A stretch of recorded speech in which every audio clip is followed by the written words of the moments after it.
Hey, Love Kingz. Hey, Reese Cup. Hey, Martinia.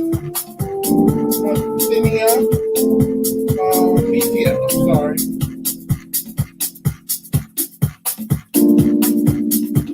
Hey, Constance. You made it tonight, I see.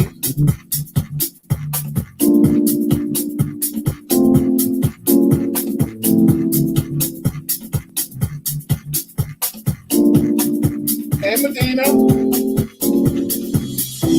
Hey, Tracy. The moderators are in the room.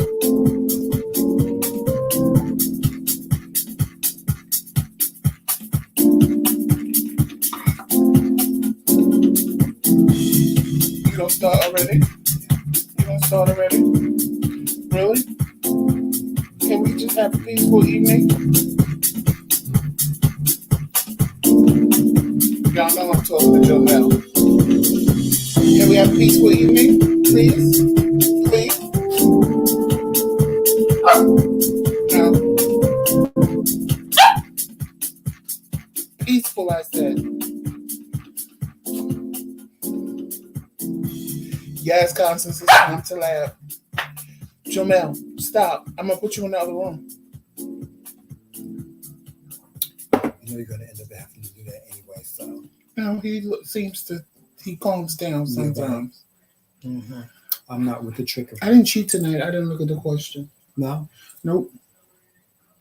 Normally I cheat and look at the questions, y'all, but I didn't look at the questions tonight. We only got 3, but they seem long. Oh, I like the first question. I just cheated and read it. Because I already know what he's going to say. I already know what he's going to say. Okay. Hello, everybody, and welcome. Good boy. Sit down. Welcome once again. Welcome one, welcome all to live Q&A with His Majesties. I am His Majesty, and this is Joseph. Y'all know I'm Joseph. I don't go by His Majesty. Yes, and together we are known as what? The McRae Kingz. Yes, we are the McRae All Kingz. day, every day. And this is Prince Jomel. Yes, his name is a combination of both of our names. Prince Jomel, that's Joe. And this is Mel. Jomel. So, that's why we named him Prince Jomel. And hopefully in the comment section, I want y'all to do me a favor tonight in the comment section. Because Jomel's mom is about to have another set of puppies, and we're going to get Jomel a brother. Yes. We don't know what to name him. I was saying Noel or Jaden, and Tremel said, what did you say? I forgot, child. We can't come up with a name. We want something that's copacetic with Jomel, but there's no other way to combine our names, so it's going to have to be something that like is cohesive with Jomel. Mm-hmm. Because he don't like his middle name, and I don't like my middle name. Oh, Joel was the other option. Joel. So it was Jaden, Joel, or Noel. But it's not going to say, I mean, I don't want to confuse him. It's like, what do we say Joel, and then this one come running? Well, no, I tested him, and he didn't come running when I said Joel. See, you don't even look. Jomel. See? Joel. The puppy Joel might not know the difference. So he's just... But most of the time, we call him Baba. Yeah. He comes to Baba. Yeah, that's his nickname. His nickname is Bop Bop. Because he always bopping around and doing shit. So his nickname is Baba. Yeah. As you can see, Prince Jomel got a haircut. This just sold it. He got a bootleg haircut because all the groomers up here are closed. So, but he looked cute. We couldn't take him to the groomers. And then it's so funny. The day that we gave him a haircut, the groomer calls. So his nails still need to be cut and stuff like that. We're gonna get him like, you know, fixed up. You know what I'm saying? Because although I think I did a pretty good job, you know, he don't look raggedy. He don't look. Somebody said he looked like a homeless dog. Benito. Anyway, but Jomel ain't gonna sit down, Joseph. You know he ain't gonna sit down. I don't know why you ain't just take him and put him in the other room. You know he just want to be in between us. Okay, well, we'll see. So y'all, welcome.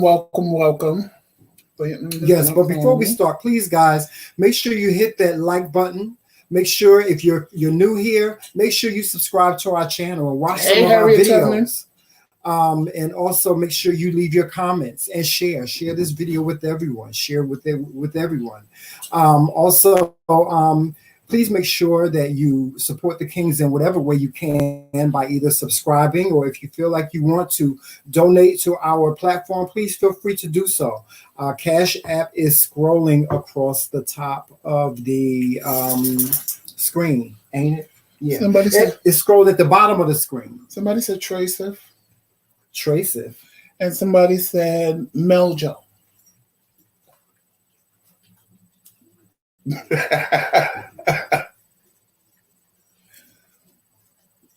Well, they trying to keep our names combined. It don't have to be our names combined the second go round. It's hot. Y'all see what my shirt saying? Oh, y'all see what it says? $75 and it's peeling. Okay. Really, it is? Look, you thought I was playing. I just noticed that. Oh my goodness. We paid $75 for these t-shirts. Because I have a matching one that we're not even going to talk about that. We'll tell y'all that story one day. Oh my God, it is. It's peeling, Joseph. It's peeling. $75 motherfucking dollars. We need to get in contact with him. I blocked the bitch. Well, anyway. Let's see. I kept a couple. And thank you guys for being so patient. We haven't really posted this week. Unfortunately, it's just really been a really busy week. Like the beginning of the month is like really busy for Joseph and I, simply because we have all of our doctor's appointments and stuff like that. So we didn't get a chance to post viral, but we did get some good footage for Car Conversation. So please make sure that you have your notification bell turned on so that you will get the notification when we drop a new Car Conversation. And this one here is a good one. This new one that I got that I'm editing now, it's going to be good. There's so many things that we talked about in Car Conversations. There's so many. All right, Medina, make it rain. It's raining outside. Make it rain. Okay, you can make it rain. The MKingz. The MKingz. Hey, Lisa. That is our hashtag. $, the MKingz. Anybody? Now, I like Jill Trey. I like Jill Trey. It's a little ghetto door. We're still on the name. No, I'm reading what they put in the comment section. Oh, I don't like that. So, y'all know it's Q&A tonight. We got some questions. Normally, I cheat and read the questions ahead of time. I didn't read the questions tonight because I actually thought I was going to have to fight when I went to Walgreens to pick up my medicine. But I didn't, thank God. Because I literally pray. When you see the Car Conversations, you'll see me pray before I pull off. Because I didn't want to fight. He's going to pull that down. I know he is. So that's why I told you. You know. Just put him on the floor. Okay. And so for him to wreak havoc. Well, he seems to be calm right this moment. We ain't got no snack. If we had a snack, that does not belong to you. We had a so disrespectful, Jomel. Okay. Disrespectful. In his spirit. You guys say it the way you normally say it. Yes, in your spirit. Said it.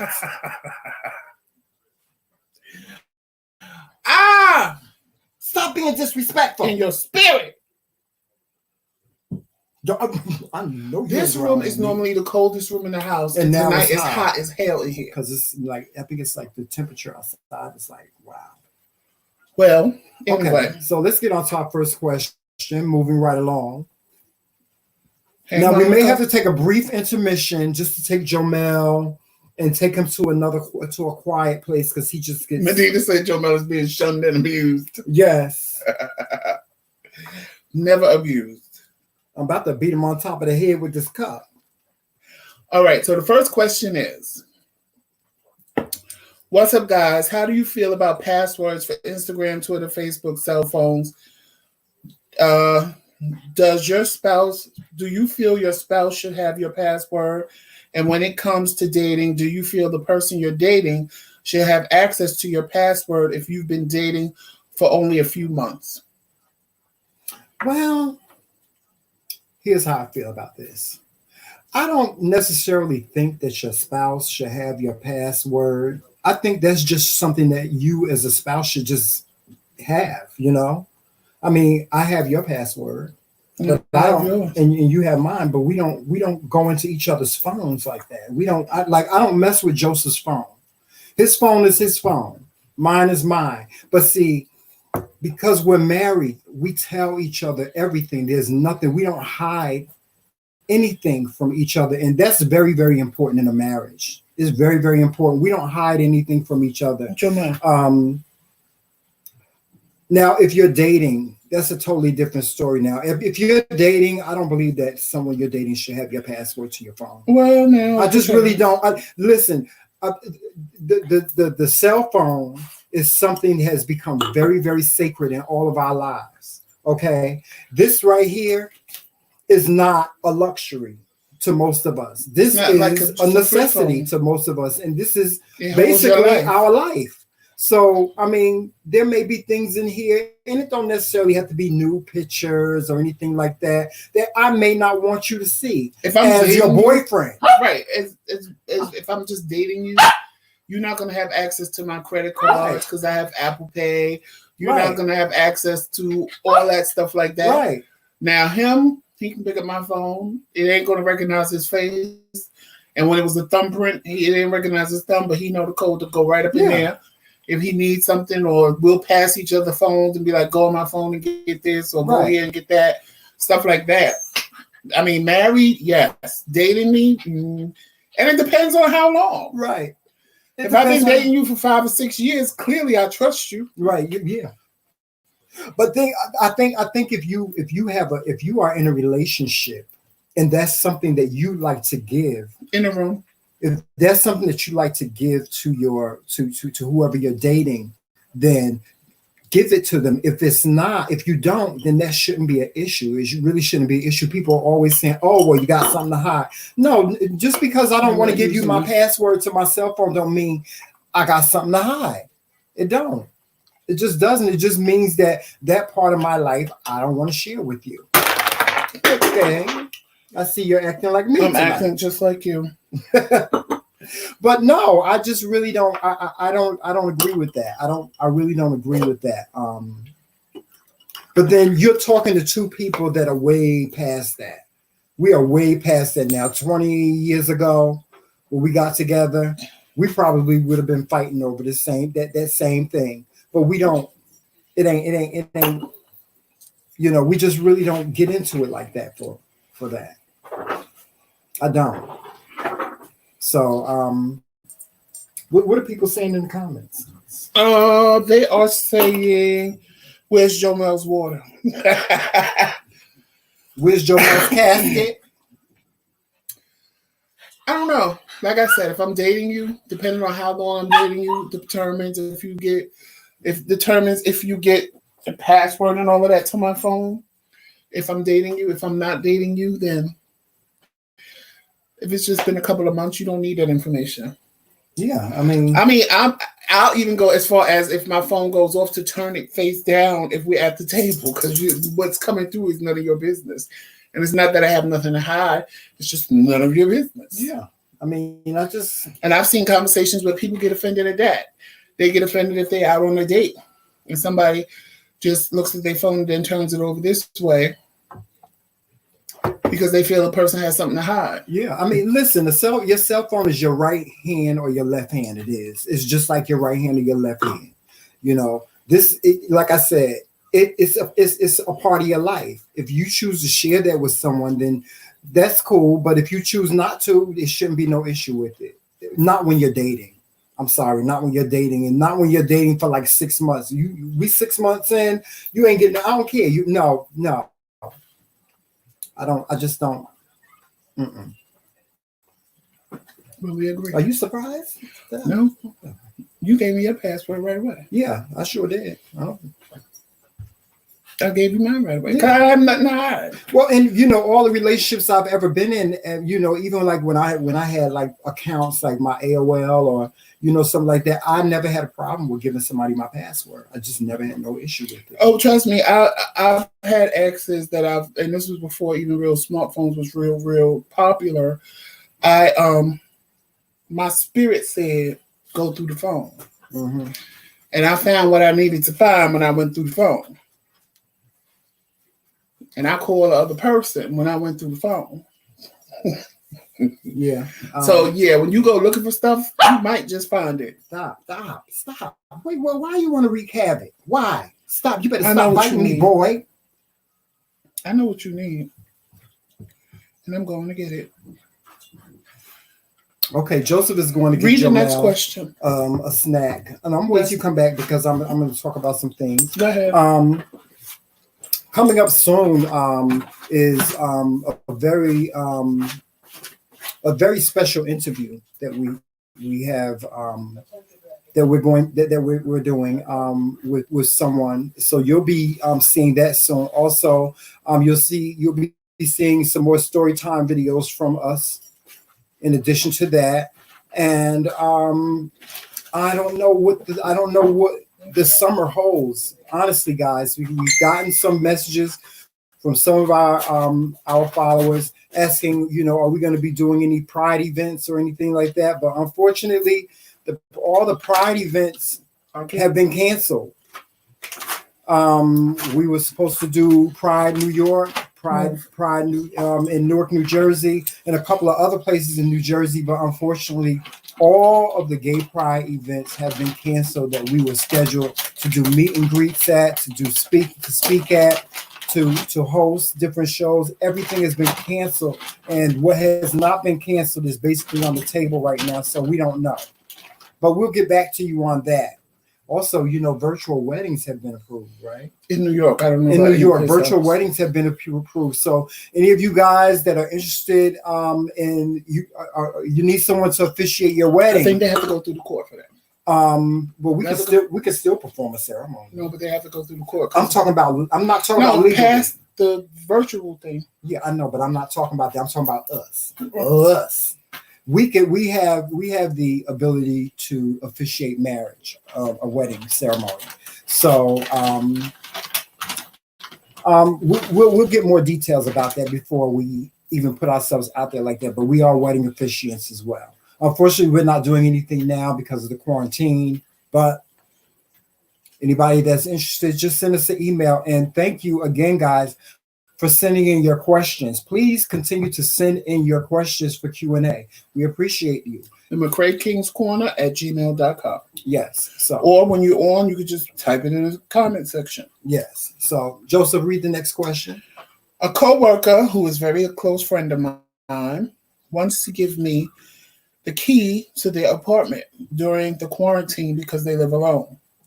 But once quarantine is over, they want their key back. Really, should I be offended? Having someone's keys to their home is a big responsibility, and why can't I have it when the quarantine is over? But why do you need to have it at all? Well, I think because if something happens to them, they want somebody to be able to get in. Well, like I heard a story of someone who actually died in their house because nobody was there. They lived alone. They couldn't get to the phone. Mm-hmm. So nobody knew they were home in the house. And well, see, I don't get offended by stuff I'm not petty like that. I just don't get offended. If somebody said to me, Tramel, I want you to have the key to my apartment, while this thing is going on, but when everything is said and done, I just want to know, I just want my key back. I'll be like, okay, that's fine. Because that's just you telling me you want me to check on you. That's it. Not necessarily not even check on you, but be available for you if something happens. Right. Like if something happens. Like if you don't hear from me in a couple of days knowing I'm on quarantine. Or no, some people will be like, well, I got to go out of town. It's an emergency. They may have a family emergency, whatever it is. They may have to go out of town and check on their parents, their brothers, sister, whatever, and they just want somebody to have the key to their house just in case something happens. You know, when I lived by myself, I never gave the key to nobody. Me neither. I don't give nobody no key to my house. When I lived by myself, I never gave nobody the key to my house. I thought about giving people the key to my house, and there was the time when I needed to, because I needed one of my friends to come take me to the hospital because my foot swelled up like this big. Mm-hmm. So I had to really, literally hold the wall and crawl to the door to open the door, so when they came, they would be able to come in the house. Because they didn't have a key.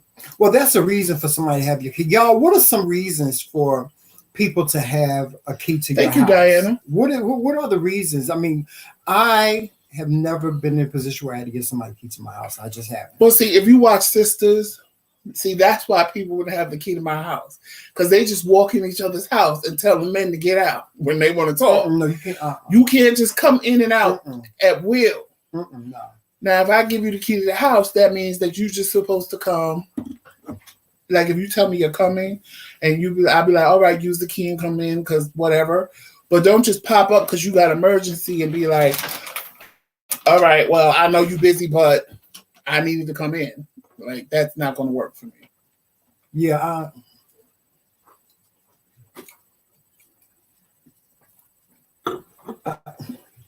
You ain't got no. Oh my God! Why you gagging? You looking like well. All right. Oh my God! Please tell me you guys saw that video that was viral last week of those kids having a party at someone's home. Story came out today that it was a first responder's home who was doing a 24-hour shift. And the son had the nerve to say, that's how we millennials do. I am speechless. What say you guys? Oh, I got a whole bunch of stuff to say about I have a whole lot to say about that too. You go first. You can go first. You sure? Go ahead. You positive? Because I'm going to say what I got to say. I'm going to hear it. Go ahead. Do the people got the song? Mm-hmm. Do the people want the song? Do y'all really want to know what I got? Joseph. Now, let me just say this. I did this before. I did this when I was young, when I was a teenager and I was in high school. My dad went to North Carolina for 2 weeks, and I was a teenager. I was in high school at the time, and my father left me home because it was a holiday. It was Thanksgiving, and I was in a marching band, so I had to I participated in the Thanksgiving game, so I didn't go there outside. Besides, I didn't want to go anyway, and so my father left, and I was the only one left in the house. And my father, when he left, he left the rules, no company, no this, no that, and da da da da da. There was only one person that was allowed in my house, and that was my best friend at the time, and that was it. Well, I let my friends talk me into one friend, God rest his soul, he's not here with us anymore. But having a party. I let him know. What he told me was we were going to have a Thanksgiving dinner. And see, back in the day, Joseph, back in the day, we used to be cliquish. I had a whole clique of friends that I hung with. So it was about 10 of us. So we were going to all get together. We were going to cook Thanksgiving dinner. We were going to have it at my house because at the time I was the only one in the group. That was a setup right there. That lived in a nice house. Everybody else, they lived on the other side of town. They lived in the hood and so on. So we had this party, and one of my friends who likes to always play jokes and stuff like that, he was the one that got me caught. Because mind you, we had Thanksgiving dinner. Some of our friends from New York came, a couple of other friends came and stuff like that. Even some of my friends stayed over to the house the whole time my father was gone. I had my friends staying in the house. That's a whole nother story time, child. That's a whole nother story time. I'm going to tell y'all that story one day. But anyway, this friend that I had, he liked to play jokes. And what he did was he moved certain things in my house. So when my father came home, he knew that something was going on. Then besides that, instead of them taking the garbage out, they took the garbage and put it behind my garage. So my father was like, well, where did all this garbage come from? And what was y'all doing? So that's how I got caught. So let me just get that out on the table. So I was that kid. I I wasn't that kid like that. But let me tell you something about you little millennials. But you talking about a time when there wasn't no pandemic. I'm getting ready to say something. You little damn millennials. You know what y'all problem is? Y'all disrespectful in your spirit. They're disrespectful in their spirit, Joseph. You know, their thing is, oh, it's no big deal. Everybody's doing it and so on and so forth. See, that's why I ain't got no damn churn. I ain't got no damn churn simply for that reason that Joseph, he talking about he want, let's get a teenager. But your kids do that because that's how they raised. That's bail money. That's bail money. I'm telling you right now. We can't get, no. That's bail money. The money that they pay us to foster a child, that would be bail money because it's the first time. See, I'm from the old school. I'm from, you know me, Joseph. I'm from the old school. I'm from the school where you say, yes, ma'am, no, ma'am. Listen. When I was a kid, because you can't fuck them up like we used to get fucked up. Yeah, you can't. See, when my mother... Well, you can. You can. You're going to jail. You're going to jail. Because if I had kids, they'd be fucked up. Yes, and me and my sister just had a conversation slapped and fucked up on the phone before we even did this live, but we weren't talking about this. We were talking about something different. The way these children be talking to, and yes, it does have a lot to do with the upbringing of your children, but you know what? There's a lot of children out here that will test you. Good upbringings. And try you. That ain't no guarantee. A good upbringing ain't no guarantee because the ones that have the good upbringing, those are the ones that do it the most. Mm-hmm. Those are the ones that carry on from motherfucking Kris Kringle, honey. Those are the ones that you just want to just take, you just want to beat them. You just want to beat them in the face. See, now that right there, that I would have been glad to go to jail because that's what would have happened. If I would have came home and my child had all these people in my house for a child. No, what I would have did, this is what I would have did. After I would have fucked him up or her up, with him or her, whatever it was, I would have dragged their ass with me to the fucking hospital and made them sit there and watch all the corona patients. Every last one of them. They would have been a patient with me. They would have had to be in the hospital because I would have fucked them up. Yeah, they would have been a patient. But they would have watched all the corona patients sit there and fight for their life and understand. See, that's the problem with people. Y'all don't know nobody who's dead. Y'all don't know nobody that died from it. Y'all just sitting back looking, saying, it ain't real, it's this, it's that. But when you know people who died from it or people who had it and recovered from it, it hit different. It always hit different when it's close to you. I watched that video. First of all, I would have been. Oh Lord! First of all, even thinking about it, just the mere fact that you had that many people in my. Let's take away the pandemic. Let's take away that there's a pandemic going on, and you just had my whole house full of corona. Because first of all, you would be Lysol and bleaching and everything. My whole entire house. We're not even going to talk about that part of it. Let's just take away the whole pandemic thing. Let's just assume this is a regular party you decided to throw in my house. Did you see how many people was in the house? That house was filled to over capacity. It looked like more than it was 200 or 300 people. They were people upstairs. They said it was over 1,000 people. They were upstairs, downstairs. Baby. I'm sure they was in every room upstairs. They was in every room downstairs. And if there was a basement, they was in the basement too. Oh God, I would have had a 2-liter can. Then, and I have to refer to her this way because there's no other way to refer to her. It's not the mother's fault. Ain't fat shaming nobody because as you see, I'm very fat myself. But the fat girl was so drunk, her fat ass passed out on the floor and couldn't get up.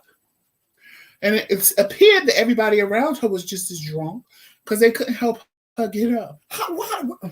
Then you had people, some of them standing there with masks on. The mere fact that you went to the party with a mask said you should have kept your ass home because you knew better. So the people with the mask are the ones that like strike a nerve in me because I'm like, you had on the mask. You should have known better. You knew damn well that you shouldn't have been there. But guess what you had to do? You had to take the mask down to do this. But you had all those people around you talking and spitting in your motherfucking soda, juice, drink, whatever the fuck it was. And you said, Corona. Jomel. Listen, y'all. Oh my God! Did y'all bother? And I'm talking to the people with the mask, because I didn't even talk about the people without the mask. Because the people without the mask, we already know where their heads was at. I'm talking to the people with the mask, because the people with the mask knew what was going on. They knew that they shouldn't have been at the party, because there was people in there with the mask on. And I'm like, you had on a mask. That means you should not have been at that party, but you just wanted to be down. You just wanted to be down. And you just had to be at the party of the century, because I don't get it. Like, everybody without the mask, and people are saying, oh, well, all the white people are doing it. Why are we only talking about the black people? You know why we're talking about the black people? Because we're black and we're trying to save our black brothers and sisters. Right. It's not about signaling out black people. It is about color, because we're black. What I'm we saying talk is, about black it's situation. not signaling out them. It's not signaling them out. It's trying to help them survive. Right. It's trying to help them live. Right. Because this is going to sound harsh, just like I said on a post that I made. White people don't care about us, so why do we care about them? If they want to march the streets with guns and protest because they want everything open, big deal. If they want to sit and rally in a park because they want their kids to have a play date and the police arrest Karen, big deal. Let them do it. We're not talking about that. We're talking about us. We worried about us. Right. We're not worried about them. Let them worry about them. Yeah. We worried about us. So that's why when I see everybody out in Atlanta, I forgot what street it was, all the cars on the grass, and then I see all the queens out in Piedmont Park, and then I see this video with them at the party. It's like, y'all want to die? Y'all just really think this is just some bullshit that they making up to keep you home? And let's talk about that. This is an open discussion now, because that was our last question, right? That was the last. This is an open discussion, guys. That was our last question, but I really want to piggyback off of what Reese Cup said. Reese Cup said, I would have lost my mind. Can you imagine working in the hospital, praying not to catch something, and come home and find out that those people were in your... Listen. Or praying that you don't bring home something to your kids. Exactly. And this is the problem that I have with millennials when it comes to every situation, is that your selfishness shines through every single time. You young G's, y'all selfishness shines through. Now, I know when I was in my 20s, I had a little selfishness in me, but let me tell you something. The one thing that goes a long way and will continue to go a long way is respect. Not only just respect for yourself, but respect for others. Because it's not about you. It's not. See, my thing is this, and I'm going to stand by this forever. Whatever you want to do to yourself, do it. Who cares? I'm a firm believer. Mind your business and stay out of mine. Right. I believe that wholeheartedly. But at the same time, when you do stuff like that, and it affects other people, people, you are now putting everybody around you that cares about you at risk, because you didn't care enough about yourself. Because he would be, I guarantee that's the unfair part. Right. But I guarantee everybody at that party went home. And when they went home, God forbid if any of them caught the corona while they were there, they went home and spread the corona to everybody in their house. Exactly. And they didn't think about that. And so on. They were only thinking about them and going out and having a good time. That's the part. That part of it, hey, do you. But you got to think past that. Right. When you get home, but see, y'all don't believe that the corona real. So that's the problem. But you know what? Then when all y'all laid up in the house and can't breathe, and y'all all laid up in the house needing a ventilator, and Becky and Karen got the ventilators and y'all don't, then y'all want to scream it's a conspiracy. Yeah, y'all want to scream it's a black and white it's thing. 5G. If you don't put yourself in that position, then you don't have to worry about that. And I guarantee you, that same boy that threw that party, if something happened to his mother and she should pass away, or she contracted the virus, he'll be the first one at her funeral, crying his eyeballs out. And he killed her. Well, she killed her. Crying his ass off. And not even realizing that, and you can't prove it. I mean, but it's a possibility that you contributed to the demise of your own parent for doing what you did. for doing what you did. And let's talk about this. This is an open discussion, guys. Let's talk about this. Right, Kit Queen, I agree with you. It has to hit home for them to get serious about it. It has to hit home. But why does it always have to be that way? Because I mean, we learn from our mistakes. Yes, our parents said some things we had to learn from, but at the same time, that don't always have to be the scenario. When I see people are getting sick for no reason, I don't care if let's just assume it's 5G. If I see people are getting sick from 5G and they tell me stay my ass in the house, guess what I'm gonna do? I'm gonna stay my black ass in the house. I don't need to be a statistic. Let me tell y'all something. The other night, you couldn't tell me I didn't have the corona up in this bitch. I was hot. I was so hot. Tremel, I was in the bed. He couldn't even sleep because my body was radiating that much heat. So I was scared. I could breathe. I didn't have a problem breathing. I felt all right. I was just hot. I was burning up hot. I would get hot. Then I couldn't take it. I would ask him to get me some water. Then I would get freezing cold. And I'm like, oh my God, how the hell did I get the corona? So I'm laying there. So I'm in my head, I'm going through everything I saw on TV and read on the internet. I said, okay. They said if you get a fever, let it burn because it'll burn up the corona. Mm-hmm. So extra, I laid there. I kept getting up, laying down because I was hot. And he was like, are you okay? Because he could feel the heat coming off of me in the bed. I did. So finally, he was scared. I was scared because now I'm scared because I'm like, oh my God, if I do, then he's going to get it because he's breathing and I'm breathing. I was scared, but then something in my spirit said, calm down, just calm down. So around 4 o'clock in the morning, that's when my spirit said, take Tylenol. So I woke up.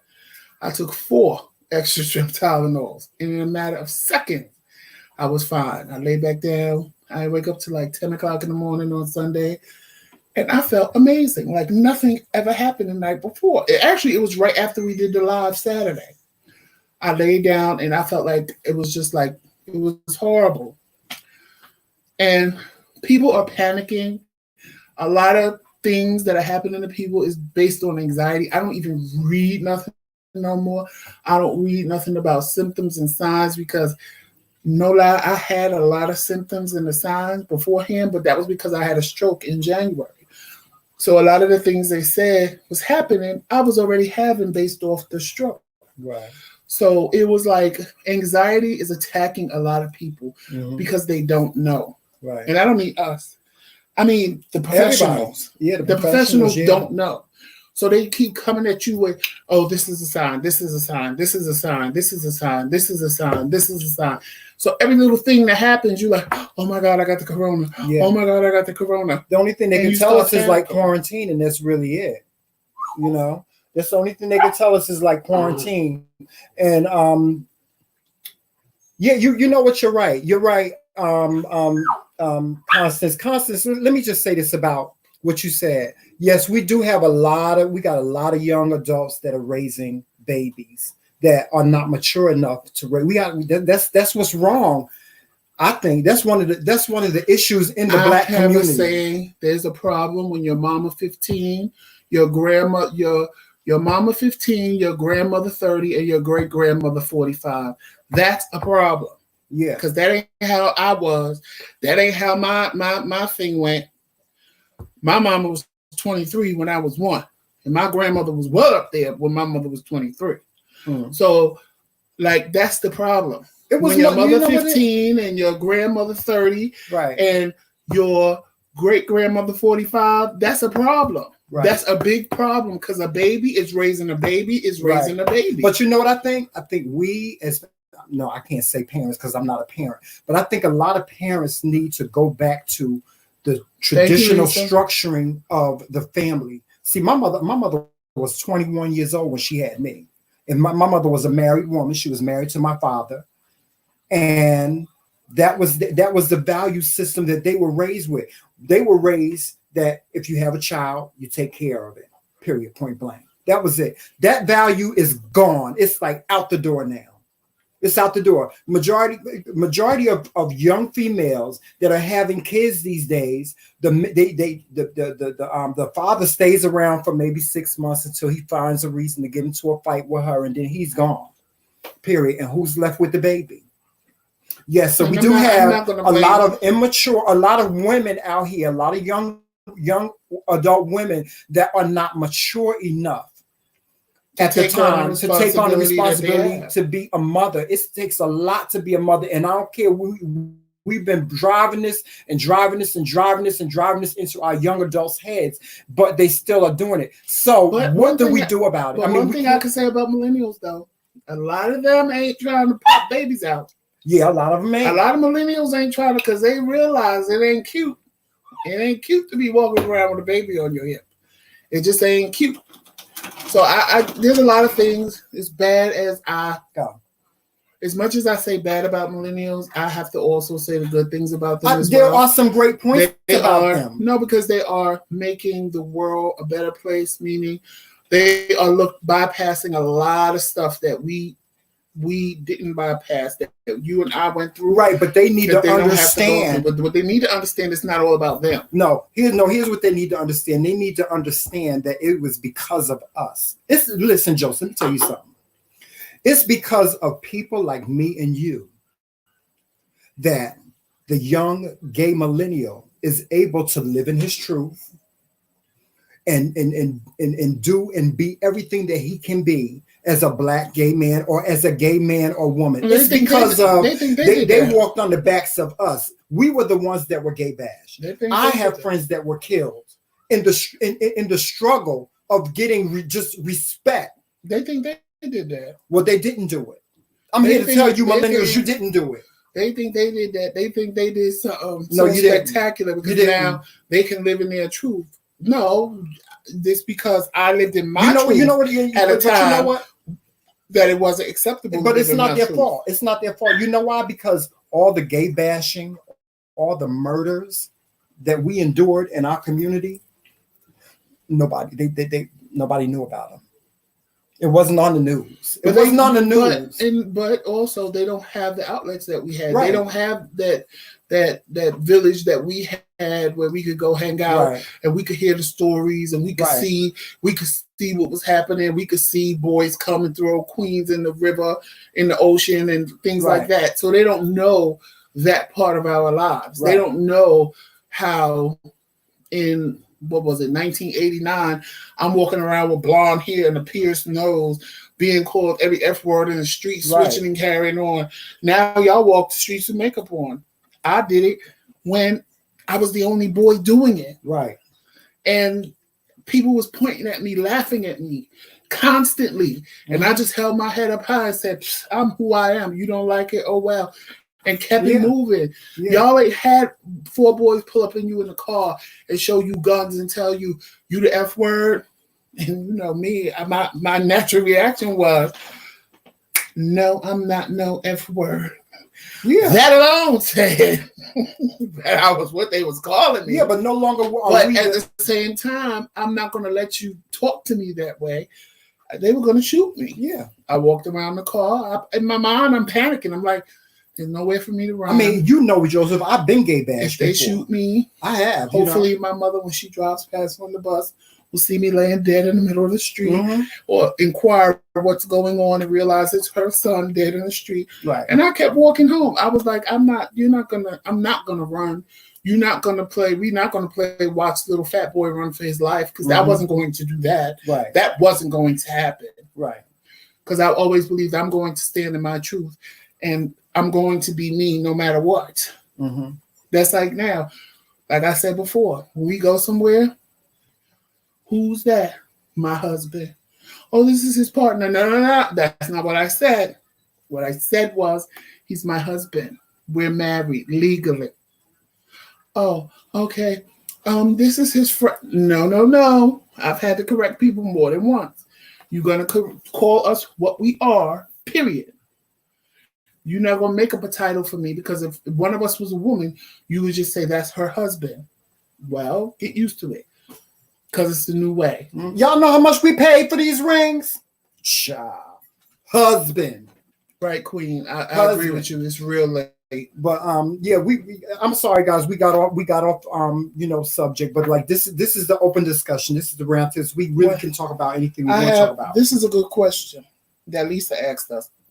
Lisa said check the cash app. Yeah, I did. Thank you, Lisa. No, but she I said said, that at the end of the show. if you both had children together, what is the utmost important thing you two as a married couple would teach them? Respect. And to always be living your truth. Yeah, respect. I would be. I'm very big on respect. Growing up in a 2-parent home had its benefits. Also, in addition to that, the icing on the cake for me was I had a father who was a police officer and a community activist. So my father always told me, whatever your name in the streets should mean everything to you. Your respect should mean everything to you. You should be able to walk through anywhere and get respect. And he also told me it was the way you move that allows you to get that respect. And that's what I've always done. I've always moved in a respectful manner. Like my mother used to be so scared when I lived in Newark because she'd always thought, well, you walk in the streets at 2 and 3 o'clock in the morning. Yeah, what's the problem? Because I always got respect because I gave that. You understand what I'm saying? I gave respect. That's always going to be a big thing for me. You don't have to like me. You don't have to agree with nothing that I say. You don't have to agree with my views. You don't have to agree with this platform. But the one thing that you will walk away doing is you will walk away respecting. And I also think people see that you respect yourself. Because as gay, and I'm going to say as gay as I was, because I was a queen. My sister is on this. She can tell you. She's one of the moderators on here. She can tell you I was a queen. When I tell you a queen, I mean a queen, honey. But I always respected myself, and I respected other people as well. The same respect that I wanted, I gave. If you disrespected me, then I disrespected you, and we came to an agreement. That's it. If you don't want this mouth on you, then don't put yours on me. It's just that simple. Well, see, I ain't never been a person. I ain't never been mouth. No. I would teach my kids to always live in your truth. Yeah. No matter what that truth is, just be you. Yeah. Always be you. Because you can only be comfortable being you. You can't be comfortable being nobody else. You can't be comfortable being who I want you to be.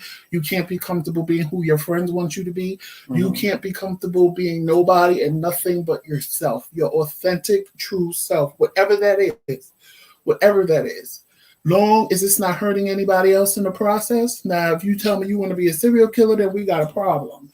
Or you tell me you want to be something bad, we got a problem. Yeah, we got a problem. But as long as you're not hurting anybody and you're living in your truth, that's all that matters to me. Well, you know what, Joseph, I think that, living when you live in your truth, it just puts everything else on the table across the board for nothing but positivity. Right. And I believe I firmly believe in doing to others. When people know who I am, they're going to respect me as such. They're going to treat me as such. They're going to treat me accordingly. That's why I have absolutely no problem with living in my truth. And living in your truth don't always mean you got to tell everybody your business. Because I live in my truth, and I really don't have anything to hide. But at the same time, you don't have to tell everybody your business just because you're living in your truth. Living in your truth could just be true. You just whatever being who you are. It's even when I was staying with my sister and my niece would come home and she would tell my sister things, I would tell her, they should be yourself. Mm-hmm. If people don't like you, fuck them. Yeah. And she would laugh because she was like, Uncle Jojo, you can't say that. I said, yes, I do. Not? And you tell them, fuck you. If people don't like you for you, fuck them. Yeah. Find you people that like you for you. Tramel laughs at me because that's my favorite thing. Fuck them. Yeah. Like, I don't have time. Girl. I try to live in a box. I try to fit in a box. I try to be all that people wanted me to be. And it just, I had to be me. And if you don't like me, then you don't have to be a part of me. This right here is this. All of this belongs to me. All of this around me belongs to me. Mm-hmm. And there's a revolving door in front of me. Mm-hmm. How you use that is on you. Yeah. You can use it to come in and stay in, or you can use it to visit and leave, or you can use it to come in and stay. But I'm not begging you to be my friend. I've never begged anybody to be my friend. Yeah. And when I found myself doing that, that's when I knew I had a problem. Yeah. That's when I knew that something was wrong, because if people don't like me for me, if I have to sit around and become somebody else just because that's who you want me to be, then you don't need to be around me and I don't need to be around you. Mm-hmm. And once I found that freedom, like my sister yelled at me all the time. She's like, you just cut people off. Yeah, because I'm sick of them. Like, I don't have time. I'm not going to keep giving people chance after chance after chance. I do. And there are some people that I do because I really like them. Lisa Gibson, she asks, what is the best way to come out with your family and friends? Ooh. Ooh. Oh, Joseph, Constance said, just come out and say it. I actually came out by accident. Me too. First, I didn't come out by accident. My dad, listen. Well, it's not like they didn't know.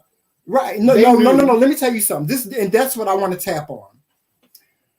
Listen, I've always been, there's a saying in our community, you know the saying, if your mama don't know, then she ain't your mama. Right. And I've seen so many scenarios where people like, it's obvious. It's like, Joseph, it's obvious that they are gay. And when they go to their parents and tell their parents, they'd be like, their parents be devastated. No, so it's a little bit of a story time.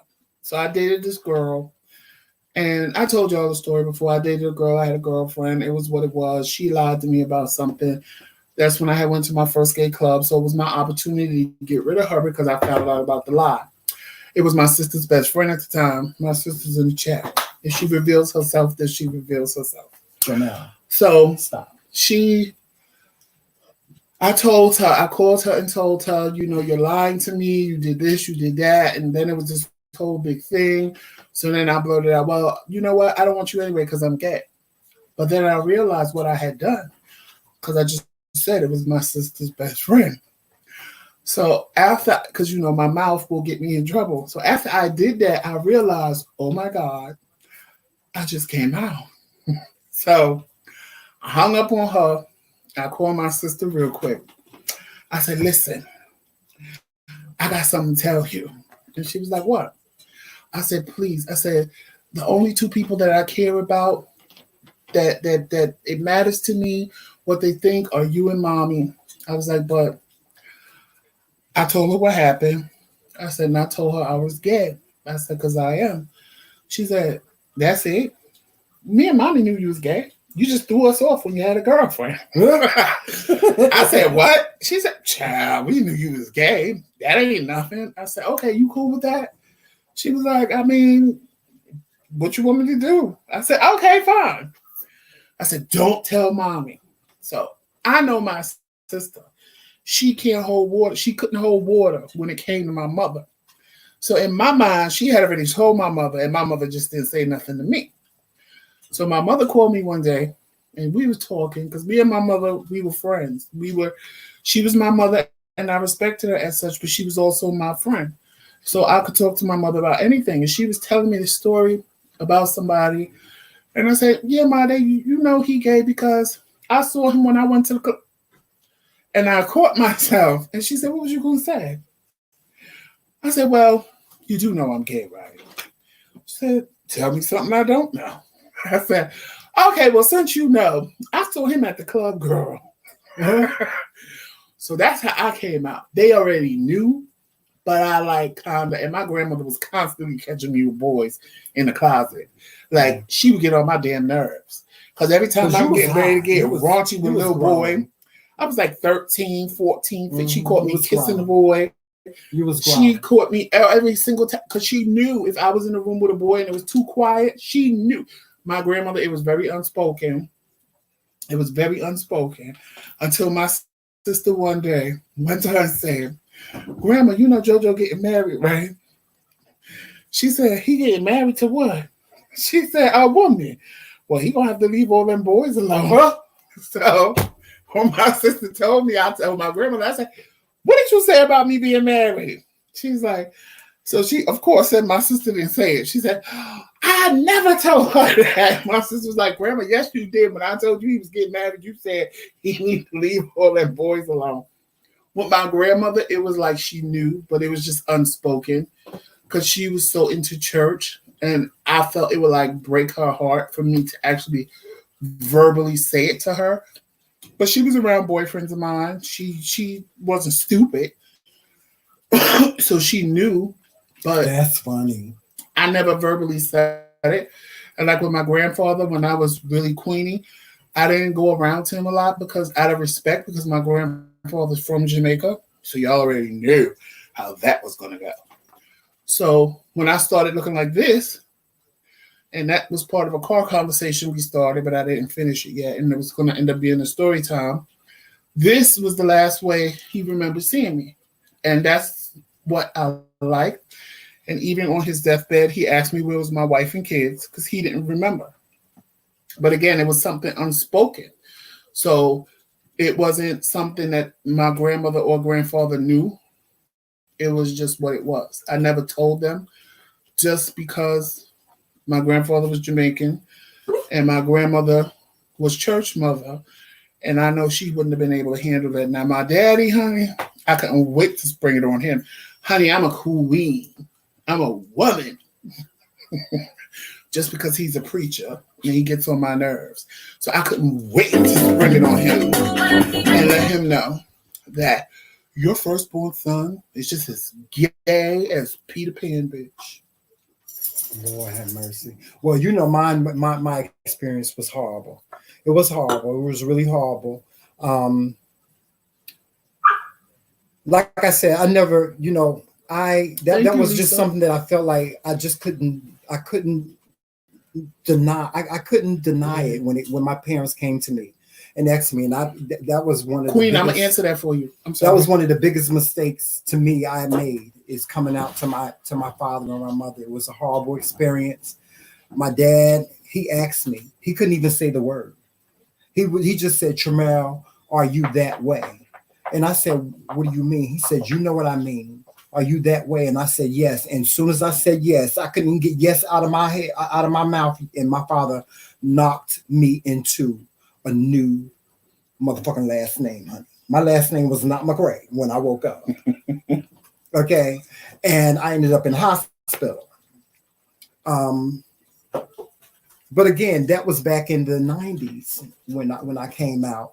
I was, and the reason why I brought up what I brought up is I was very shocked that my father had the reaction that he had, simply because growing up as a child, my father never really spent time with me. He never did anything with me.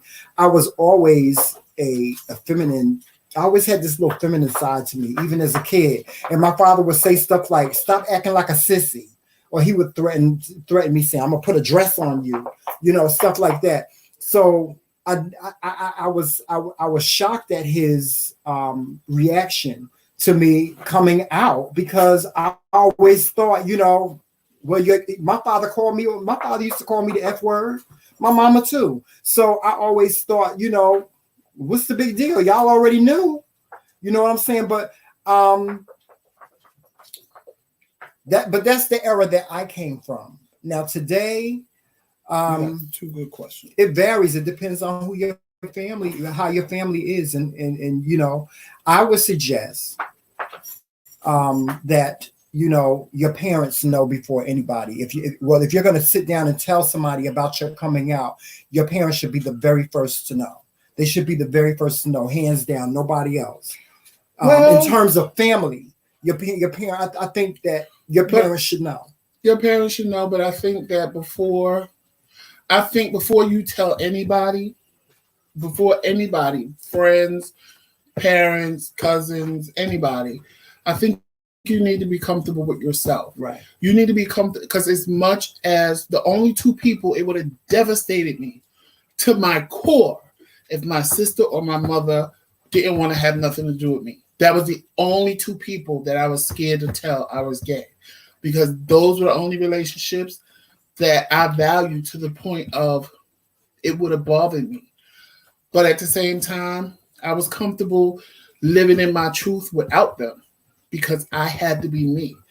And that's what I say to anybody. When you do that, you have to be comfortable living in your truth without the people you love. Because we want everybody to take it right. We want everybody to take it and say, oh my God, yes, you know, we still love you. But it don't happen that way all the time. Mm-hmm. So I think you have to prepare yourself mentally. Right. period, that I'm going to live in my truth no matter what the reaction is. Right. I'm going to live in my truth. Right. And I think if you do that and prepare yourself that way, telling them is easy because now you already know. Because it's like you're behind a brick wall. Like either they're going to accept it and that brick wall open, or they're going to decline it and you like, okay, bye, bitch. But don't let your parents or anybody in your family try to change the person that you are. Listen, there's life after family. I'm sorry. If your family doesn't accept you for being who you are, if your parents and they turn their backs on you, life goes on. Life ain't got no other choice but to go on. Go on and live your life and be happy living your life. Don't listen. If they come around, they come around. If they don't, they don't. I've been waiting 51 years for my mama to come around and she ain't came around yet. So if they come around, they come around. If they don't, they don't. You know, it's gonna come a time in your life when you're gonna realize that you don't even need their acceptance. I'm sorry. You don't like as much as I love my mother, and my father has passed away, God rest his soul. But as much as I love my mother, her acceptance of me, it don't hold no value for me. I mean, she either does or she doesn't. I would be happy the day that she accepts. I get her acceptance, but no, I'm not fighting for it no more. No, I'll never fight for that again, ever. You know. So, go ahead. But I just you know, and also, guys, listen. You have to look at it from both sides. I wasn't looking at it from both sides because you're talking to a brother, although I have been trying to get my mother to accept me. I also look at it from her point of view as well. I do. Am I empathetic of it? No, I'm not. I'm not empathetic of it, but I did look at it from her side. Like, how would you feel if you had a child that was gay? That's not my problem. I had to look at that. I wasn't looking at it that way. I know you weren't looking at it, but problem. That's just me. My problem is you're my mother and you either deal with me or you don't. I'm not here. And I told my mother. No, that didn't. No, what I'm saying is I told my mother when it came down to me being gay because she had rules for me. Mm-hmm. And I said, listen, let me tell you something. I know you didn't live your life the way grandma wanted you to live your life. So what you're not going to do is sit here and tell me how to live mine. Mm-hmm. Because I'm grown. And I didn't say this at 16, 18. I said this at 21. I'm grown, and I'm going to live my life my way. Mm-hmm. Now, granted, you had a plan when I popped out. Mm-hmm. You're a little cuckoo. But unfortunately, it's not going to work out that way. I don't have the same plan that you had for me. My plan is this. And I always wanted my mother to be proud of me, period. And when I asked her, when I said that, and she said, why would you think I'm not proud of you? I was like, because. I said, this is not what you wanted from me. She said, you ain't never been in jail. You grew up in the projects. You got a job making money. You ain't never sold a drug in your life. And why wouldn't I be proud of you? You beat the odds for a single black mother with a black son. So why wouldn't I be proud of you? That's all I ever wanted to hear. That's what made my world go around. Hearing her say that to me. Because that's all I wanted. That was it. Listen, all the parents that's on this live right now, this is what I want y'all to do. We get ready to have church for about 2-3 minutes. But wait a minute. No. We got to do this. I got to do this, Joseph. I got to put on my reverend collar. Feel the spirit. We gonna have church for about 2-3 minutes, okay? Put your hands up. Put them up. Put your hands up. Put your hands up and receive it. Receive it. In whatever way you're going to receive it. Listen, parents, every parent within the sound of my voice, put your hands up and receive this message. The self that you planned is not the self that they're going to be. Gay, straight, cripple, or crazy. They're not going to be that. I think if parents just have a child and say, I want my child to be happy, and let their happiness come from them. Yes. And of course, you're going to make your child happy in the process, but you got to support. Don't make plans for your child. Yeah, don't make plans. Don't sit and make your child everything you want. Right. Becky's going to be this ballet dancer. She's going to be really famous. Oh my God. Well, that's my mother's name. Okay, well. Was Becky a ballet dancer. Far from it. She couldn't even hold that note. I understand. I get it. Although I'm not a parent, I get it because I'm a child. I have a mother and father. Parents, it's okay for you to have these dreams and it's okay for you to guide your child in the direction that you want to, but that's the one thing that you cannot guide them with is their sexuality. It's not going to work. It's not going to happen. Occupation. It's not going to happen. You're either going to bring your child closer, or you're going to drive them away. You're going to drive them far away. So, yeah. You had church? Because we got 2 questions. Service is over with. May the Lord. So, yeah. Queen asked the question. I can answer this real quick. What's that? Queen asked the question, how do we decide who's going to take whose name? Oh. So it was funny because some women in my family got upset with me and was like, why can't he take your last name? But Tramel and I had a conversation. He didn't tell me I had to take his last name because he was ready to take on my last name and be known as Tramel Glover. He didn't have a problem with that. The problem came in that he had a relationship with his father and I never did.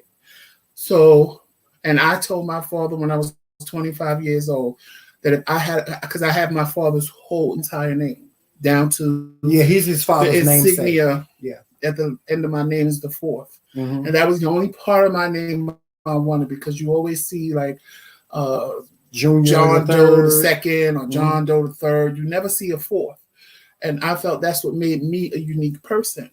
So I was willing to give all of that up because I just didn't want to have my father's last name because I didn't feel he deserved for me to walk around with his name when I guess a part of me wanted me. And I made a video on it. I made a video, Living Without Your Dad. Y'all can go back and watch it. But I felt I didn't want to have his name. I probably could have took it better if he didn't deal with me because I was gay. But that's not why he didn't deal with me. Because I have a brother who walked exactly in his footsteps and became a preacher as well. And he doesn't deal with my brother either. And the both of us were jealous of each other until we actually met because he's thinking I have a relationship with my father. I'm thinking he has a relationship with my father. And then come to find out, neither one of us have a relationship with him. So that made my decision easy because I said, now I no longer have to be Joseph Glover. I can be Joseph McRae. And it just so happens that when I went down to change my name after we got married, the man behind the desk said, do you want to keep, I put my name on the paper as Joseph T. McRae. I'm not telling y'all my middle name. I put my name down as that. So he said, do you want to keep this? And I was like, I can keep that? And he said, yes. I said, okay, well then that's how I want to be known. So now it's funny when I go places, technically, I'm the first Joseph McRae, but now I'm known as Joseph McRae the 4th. So it is what it is, but that's how we chose the name because we had a conversation. We were gonna, the only thing he demanded was that I didn't hyphenate because he don't like hyphenated names. He wanted us to have the same name because if I hyphenated, I would have been Mr. McRae. He would have been Mr. Glover. That's kind of stupid to me. Yeah, so, I don't understand the hyphenating. And then we could have changed our names so that the last names would have been. Yeah, we could have actually made up a last name. We could have made up a last name between our names, or I could have just hyphenated. He could have hyphenated his Tramel McRae. They give you that authority. But at the same time, I didn't want him to have anything from my father. I didn't want anything from my father, so why give it to somebody else? They give you that option to create your own last name if you want, but we didn't want to do that. Constance. No, Reese Cup. Hold on. Lisa asked, because they asked the 2 questions while we were talking. Oh, really? Okay. How did you both find a church that was not judgmental? Woo, that wasn't easy. We were invited. Yeah, we were invited, but to friends and family.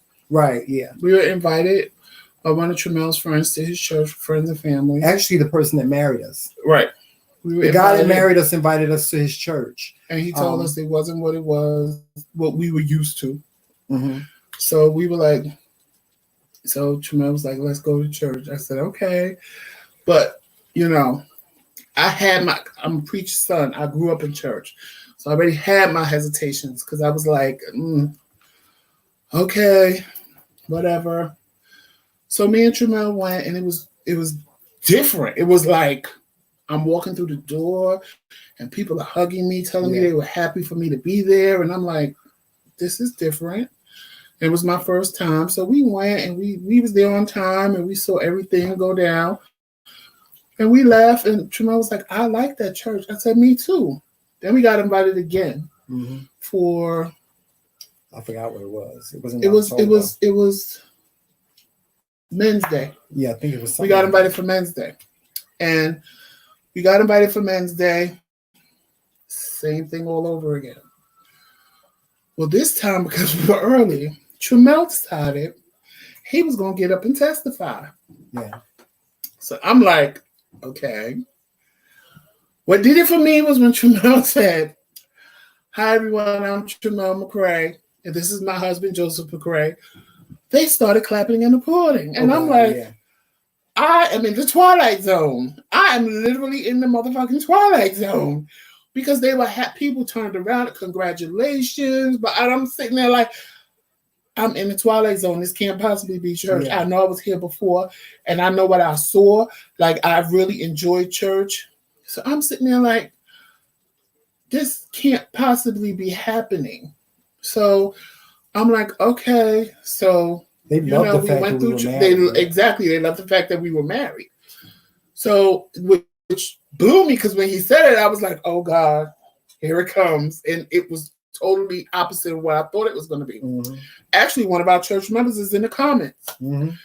And we sat there, we listened to church, and then they said, anybody want to join the church? Tramel goes, I'm going to join the church. I said, wait, this is only the second time, Tramel.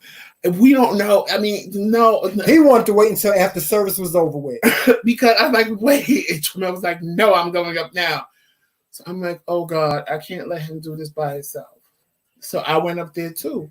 They was applauding and welcoming us. And then we had, we got emails to come to the membership meetings, the 2 membership meetings, and we became members. And I absolutely love it. I'm mad because we moved and we can't go. And we wouldn't have been able to go anyway now because of the pandemic, but I love it.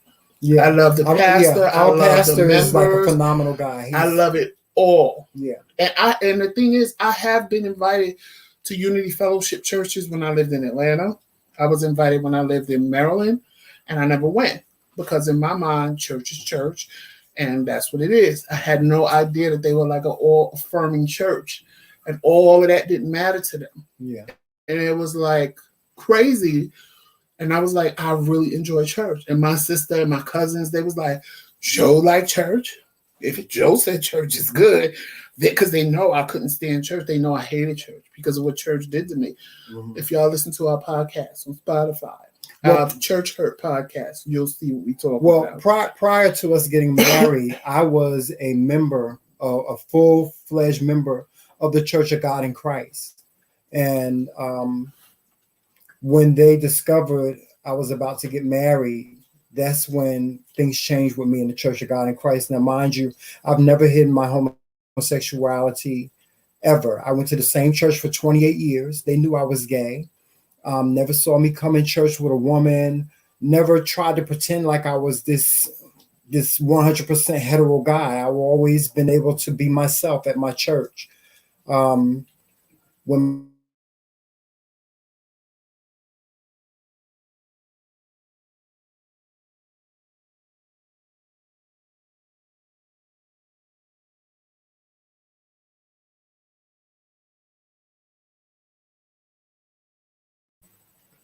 it wasn't really shut on me. I could have.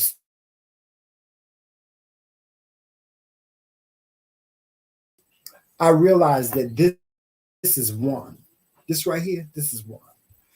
If I can't, if he can't come to church and worship with me and be comfortable, then that's not the church for us. And so I made that decision. The church that I went to for 28 years of my life, without questioning it, I turned around and I was like, no, I'm not. See, I grew up Pentecostal, so I'm not doing this. I've always been told that I was going to hell and I was wrong. And, I probably was about 8 between 8 and 10. And I remember they did the altar call, and I remember my grandmother lost her mind because I got up on my own as a little boy and went to accept Jesus as my personal savior. And then all I heard was I was going to hell. I was going to die and go to hell because I knew how I felt on the inside. So I just said, you know what? God loves me anyway. I can't let them do this to me. I don't believe this part of what they're saying. I'm not going to hell because God made me this way. Like I, and a lot of people will argue me down about this, but I don't argue with people about what I know. You have your opinion. I know what I know. I've never been attracted to women sexually in my life. I can look at a woman and find her as beautiful as anybody will tell you that knows me. Joseph has always been around the most beautiful women because I loves me a beautiful woman. Dark skin, light skin, Puerto Rican, white, I don't care. As long as she's a beautiful woman, I love her. But past that, I have no desires to be with a woman. Even when I had a girlfriend, it was just because I didn't want to be gay and I felt there's a chance I could be bisexual. We did that car conversation too, but we didn't bring it up yet. But I felt there was a chance that I could just be bisexual if I had sex with a woman. Because it is deeper than people. A lot of people think gay is sex. It's deeper than that. Yeah, it's all of this. It's all of this. It's stuff. All this womanly stuff. It's all of it. It's not just a sexual aspect. And people have to stop thinking that being gay or being lesbian is just about sex. It's more than that. It's about the person. It's about loving a person. It's about wanting to be with a person. The same dreams that, straight people have, I have. When little boys was chasing little girls, I wanted to chase little boys because that's just the way my brain came out wired. It didn't come out wired to say, you like girls. Not like that. I like girls, but not like that. And it was just, I don't know. That people tried to make me feel in church that something was wrong with me, but I never felt that. I never felt, I don't know, I was strong even as a kid. Like, I never felt there was anything wrong with me. I felt something was wrong with them for saying something was wrong with me. So I guess that's what kind of saved me. I was embarrassed by it. A little confused by it, being gay. Yeah. So when I came out and went to my first club and saw that there were other people like me, it was like I had died and went to heaven. I was like, oh my God, ooh, there's more people in the world like me because you don't know gay people. And I grew up in the projects. So I'm around all these, what's the word I'm looking for? Fine ass men. That too, but that ain't the word I'm looking for. The extra. The men that feel it's extra to be hard and you got to be hard. Your toxic masculinity. That's the word I'm looking for. I grew up around toxic masculinity. I saw it every day of my life. Yeah. So to see other men just be themselves and be free, and it was like, and to see men that didn't, and to see men that didn't have the same so much personality as you did. I mean, there were men that were not flamboyant like you were. Like it was just everything. Oh God, it was euphoric. It was. I can't even. It was like I was high. It was like I was high. Like somebody gave me a drug because I just walked around like. And then they was all over me. They was spilling all this Almond-y stuff. It was like, ooh. No, I was in shock, and even the person that brought me out was like, bitch, close your mouth. Act like you've been here before. Because I was in shock because I was too. Yeah. It was just like, oh my God, there's more people in this world like me. Oh my God, I can be me. Oh my God, I can't believe. And then when I went down to the village, I got my life. I got my life. And then you see even more people like you. Yes. And they're being free and they don't care. And they're like, oh, Miss Thing Girl this and da da da da.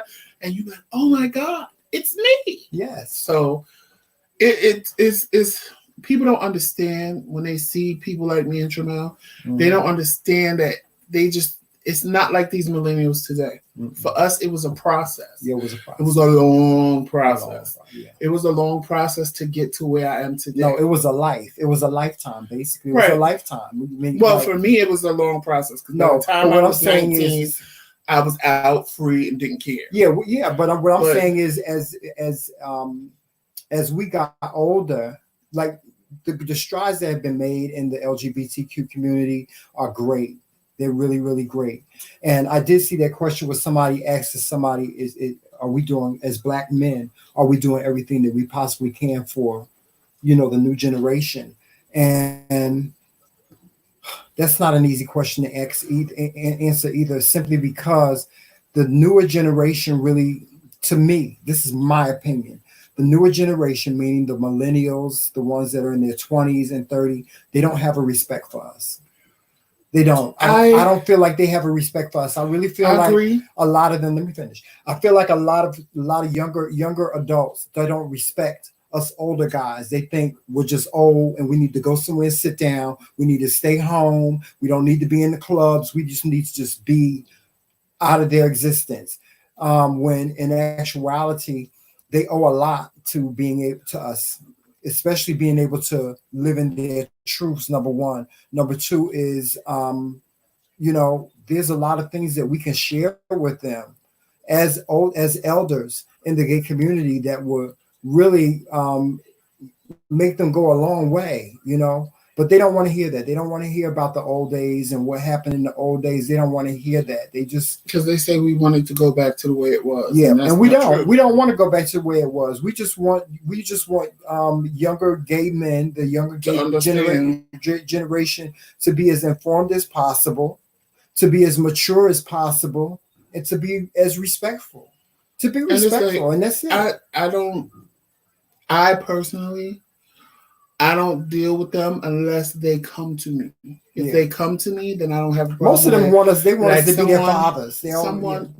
Someone watched our videos, and he ended up emailing me, and then he ended up adding me on Facebook, and he comes in my inbox, and he has questions, and he's confused about his own sexuality and where he wants to go, and he asks me questions, and I answer his questions, and I give him advice, and he appreciates it. And he the last message he sent me was like, Joseph, you are so wise. I'm like, I'm 49. You're 21. Of course, I've been everywhere you're going to go. Don't go nowhere, Queen Keish. We get ready to sign off. Don't go nowhere. I'm like, I've been everywhere you're going. So when you come to me for help or questions, I don't have a problem with helping you in questions. But what I do have a problem with is when I try to help some of them and they want to tell me I'm too old, I don't know, or, I want things to be back to the way they was. They don't know how to have fun like we have fun. They'll never have fun like we have fun. But I'm sure we didn't have fun like the queens before us had fun. Right. It's all generations are different. Yeah. I don't want them to go back to what I did because going back to what I did means they can't live in their truth immediately like they're doing now. So I would never want them. It's just about respect. I would never want things to go back to the way they were, ever. It's about respect. It's about respect. That's all we want. As elders in the LGBTQ community, this is what I want. All I want is respect. That's it. Mm-hmm. Just respect me. That's it. Just respect me. I'm not trying to. You don't have to put me on no pedestal and say, "Oh wow, you were amazing." No, just respect me. When I see you in the street, just respect me. Give me my props. Respect me. That's it. And on that note, we gotta go, guys. Joseph has to hook up to his machine, and so we're gonna get on out of here. But please join us next week for Q&A, and we love the questions that you're sending in. We love the questions that you're asking. If you have any questions that you want to send us, please make sure that you do so. Your privacy is most important to us. We don't mention names, as you can see when we do our Q&A. So any questions that you ask, feel safe in knowing that your name, your identity stays between us, and that's it, you and us. And we really appreciate everything, guys. Thank you. We got to send some shout outs. I got to send a shout out to Lisa and Zora and thank you so much for your support Thank you. of us. Thank you. We really appreciate it. If you don't have nothing else, I'm ready to sign off, Joseph. Nope. You know how we always say, walk in peace, love, and sunshine. And remember, it's Team McRae. All damn day. Talk to you soon. Radio. Now I got to turn the damn thing on. As usual. Of course, it's not going to be an easy thing. No, because you're slow. Yeah. I was trying to play music. Yeah, you can turn it up. But no, it's no. Too late for all that. Good night, guys. Good night, everybody.